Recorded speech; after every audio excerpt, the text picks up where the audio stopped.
Bueno, seguimos esta discusión, Pablo Rutlán. Es importante que los ciudadanos entendamos lo que ha pasado en el Perú después de este proceso. Son casi 13 años, 12 años, ¿no?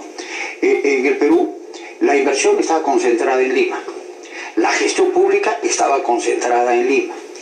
Y de pronto se han abierto dos procesos, ¿no? El proceso de crecimiento económico y de inversión en los sectores primarios, que ha permitido este cambio en la naturaleza social del país, ¿no? Transfiriendo la inversión a las regiones, el mayor incremento en los ingresos, en el empleo, ¿no? En el plano económico social.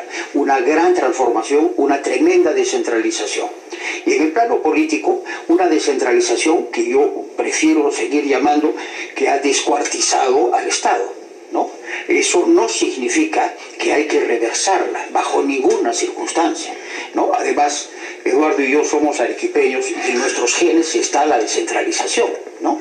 Entonces, jamás aceptaríamos, ¿no?, un proceso de reversión, pero es indispensable. ¿Cómo vuelves a articular, digamos, un Estado funcional a nivel nacional? Es que yo creo que la gran falla en qué está, ¿no? En que todos nuestros gobiernos, uno tras otro, dicen siempre, cuando terminan haciendo errores y fallas y fracasando su propósito, dicen, nos ha fallado la comunicación, ¿no? Nos ha fallado la comunicación, decía Toledo, decía García, ahora dice Humala, ¿no es cierto? Y en todos los ministerios.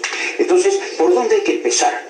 Hay que hacer desde el Estado, ¿no? Y con participación del sector privado, de los ciudadanos, digamos, que tienen vocación cívica, un buen diagnóstico, ¿no? En función del debate que ha pedido el presidente, un buen diagnóstico, ¿no? Equilibrado, conversado de la situación.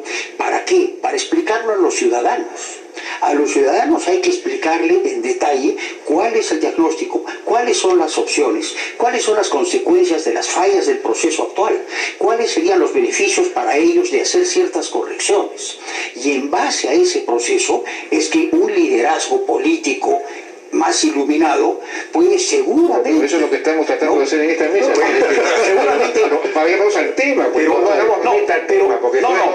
pero evidentemente lo que tienes que hacer es establecer funciones de Estado perfectamente coordenadas, ¿no es cierto?, con el Estado, con los gobiernos regionales. Tiene que haber instancias diferentes. Los gobiernos regionales no pueden tener autonomías absolutas como las tienen hoy día. Ese es el primer tema que hay que corregir, ¿no? Y hay que discutirlo políticamente. Sí, claro que sí, pero en función de que los ciudadanos te apoyen, ¿no? Explicándoles a ellos. Me parece que hay un primer tema y es que ni siquiera están bien delimitadas las competencias sectoriales, es decir, o sea que se superponen, no se sabe qué cosa le corresponde a quién, y tenemos demasiados niveles de gobierno porque está el nacional, el regional, el provincial, el distrital, y además ahí está la municipalidad de pueblo, el centro poblado, son 5 o 6 niveles, que es una cosa de locos, ¿no es cierto? Entonces ahí hay que definir eso bien y los mecanismos de control que puede tener el gobierno central. Jaime, permíteme señalar 3 cosas, dado que me ha recordado el pecado original Pablo. ¿De ser arequipeño? Sí. A ver, autonomías absolutas no existen. No deben existir, además. Nadie las demanda. La autonomía que les declara la reforma descentralista a los gobiernos regionales es declarativa. La cantidad de candados que tienen es clarísima. Creo que la pista central es la que ha planteado Raúl. Acá hay el tema de un Estado que fue diseñado para una época de escasez y para una época de ahorro, que se enfrenta a un ciclo de crecimiento con las mismas herramientas y el mismo equipaje y termina siendo incapaz. Pero eso es a nivel nacional también, ¿no?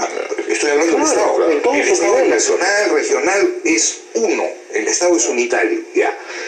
Miramos mucho las regiones, pero el problema de 16 ministerios y 150 unidades presupuestales, el problema de 7 planes de las distintas unidades del Ministerio de Agricultura que no dialogan entre sí, una gestión por resultados en un país que no tiene un sistema de planeamiento elemental, que no tiene articulado ese sistema de planeamiento del presupuesto, en donde el SNIP no dialoga con el presupuesto y tratamos de resolver eso por la vía de parches. No más. La velocidad de la inversión tiene que ver con la agilidad del Estado. Y la agilidad del Estado exige definitivamente de una reforma. Digamos, ahí hay un argumento que compartimos absolutamente todos los peruanos. Nadie puede discutir que un elemento crucial, digamos, en el funcionamiento de la economía en la última década se encuentra en la inversión privada. Nadie. La inversión pública ha cumplido de alguna manera un papel, pero es clarísimo que hoy día esa inversión privada está paralizada por las enormes dificultades de un Estado que es la traba para el propio modelo que genera enormes adhesiones.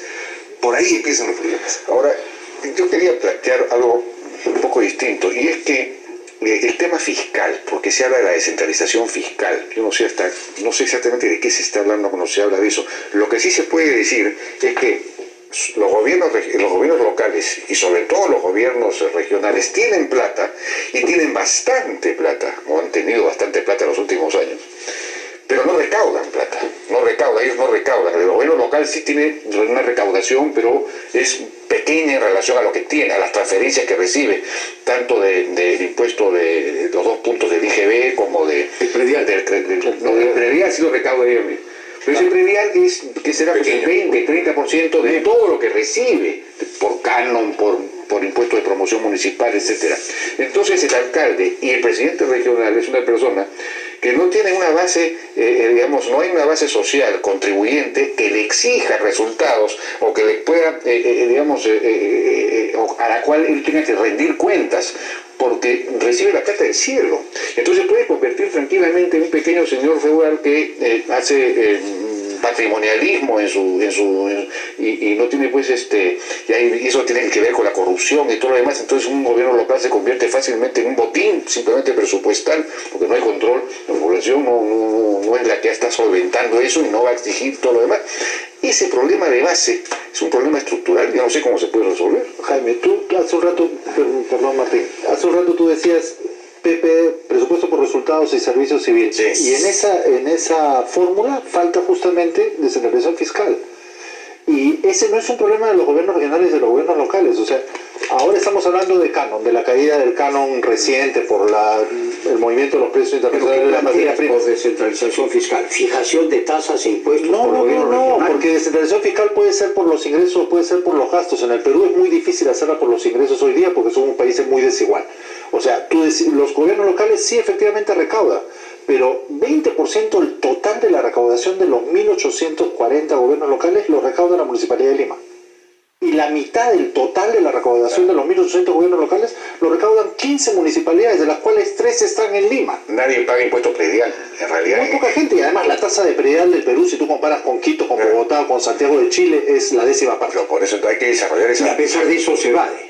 No, a pesar de eso se evade, si tú tienes tu casa sin revestir, ¿no es cierto? No pagas predial porque sigue siendo obra. Tú vas por Puno y Juliaca y ninguna casa está y porque además tenemos un mínimo no imponible de un número cierto de unidades impositivas tributarias que no cubre el valor predial del grueso de las propiedades de nuestra ciudad. Pero ese alcalde, sin embargo, tiene plata, que no la ha recaudado localmente, sino que le viene de fuera. Jaime, el problema es que estamos aceptando tener una estructura de financiamiento de gobiernos regionales y locales basada principalmente en canon. Y el canon, por definición, y eso no me dejará mentir el presidente de Moquegua, es asimétrico. Ahora se habla de 7.700 millones de saldo de balance. Esos 7.700 millones están concentrados en los gobiernos locales de 4 departamentos. 2/3 de esa plata está en los gobiernos locales de 4 departamentos. Y el grueso de esa plata no está en los gobiernos regionales, porque los gobiernos regionales solo reciben la 5ª parte del canon. Entonces, tenemos que discutir también cómo vamos a financiar esa parte del Estado que está situada en los departamentos. Pero lo principal, y es parte del Estado. Todo es un Estado. Lo principal, no es pues cuánta plata tiene el gobierno regional. Mira, las medidas lo principal es tener la plata suficiente para lo que tienes que hacer. Lo que importa es el desarrollo del país, ¿no es cierto? La eliminación de la pobreza, empleo de calidad para los ciudadanos. Las medidas del Perú hoy día son más o menos 90%. 90% del empleo lo genera el sector privado. 90% de la inversión la genera el sector privado, aproximadamente. Y 90% de los recursos fiscales la genera el sector privado. Entonces, un gobierno regional, por supuesto, eso es lo normal. Un gobierno regional no tiene que estar pensando en cuánta plata tiene para para hacer obras, sino cómo promueve en su región el desarrollo para sus ciudadanos, combinando su capacidad de gestión con los recursos que tiene, con la promoción de la inversión. En el Perú hay una especie de revolución cultural anti-inversión en diferentes estamentos y localidades, desde Chilca, Puno, en Arequipa, Contra María, aquí en Campo Grande. Es una multiplicación de estos procesos.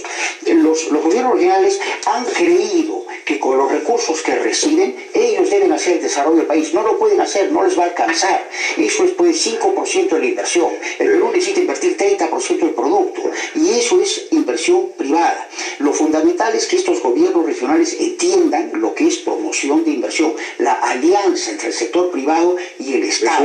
Eso no se ha producido en la que el región. gobierno nacional le reconozca la competencia para que lo haga. Sí, por supuesto. Pero es que tiene que haber equilibrio también. O sea, no solamente dejar toda la inversión privada, porque la inversión privada va a generar renta, va a generar trabajo, como bien lo manifiesta, pero la inversión privada no va a ser las obras sociales. Y para eso los gobiernos regionales necesitan un presupuesto. Es decir, las vías, las carreteras, los proyectos de educación, los proyectos de salud, no lo va a hacer la inversión privada. O sea, tiene que ser definitivamente, por eso tiene que haber un equilibrio. Y para eso tienen esos recursos. ¿Qué es lo que llaman descentralización fiscal? Porque veo que hasta la ANR está planteando eso, pero ¿qué cosa es? No, es lo que tú manifiestas y dices que los gobiernos regionales o las regiones no recaudan. No recaudan, por ejemplo, ¿por qué se piensa que no recaudan? Nosotros tenemos una mina de explotación en Moquegua, Cuajoni, y paga impuestos, pero la recaudación se hace aquí, pues, en Lima.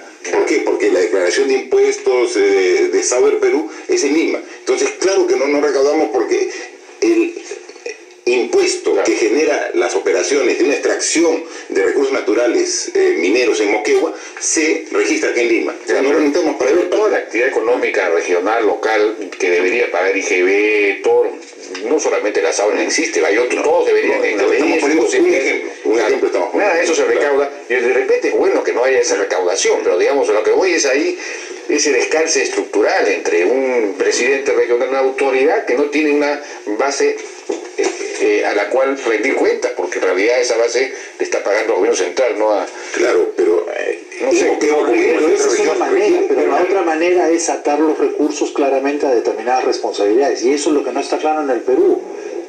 1/3 de todo el dinero que se pasa a provincias son lo que se llama recursos ordinarios para gobiernos regionales. Esa es la plata que sirve para pagar la planilla de educación y de salud que está descentralizada. Sí. Y ese dinero crece inercialmente todos los años. Era un montón de plata antes de la descentralización y sigue siendo un montón de plata. Y no tenemos ningún mecanismo de control de resultados sobre esos recursos. Los gobiernos regionales en realidad son cajeros de unos gastos que antes hacía el gobierno nacional. Y no rinden cuentas a nadie. Pero no rinden cuentas no por culpa de ellos. No rinden cuentas porque el sistema presupuestario no permite rendir cuentas. Servicio civil va a permitir, carrera magisterial, reforma del sector salud van a permitir mejorar la calidad de ese recurso humano y la calidad de ese gasto. Pero todavía hay muchísimo por hacer para mejorar la calidad de ese gasto corriente que es el que financia los servicios públicos que reciben las personas. Bueno, hay una cosa que me están pidiendo pausa hace tiempo, tenemos que cortar y después regresar. Demasiado entusiasta los invito. Tu inteligencia necesita un smartphone. Ya, pídelo desde 9 soles.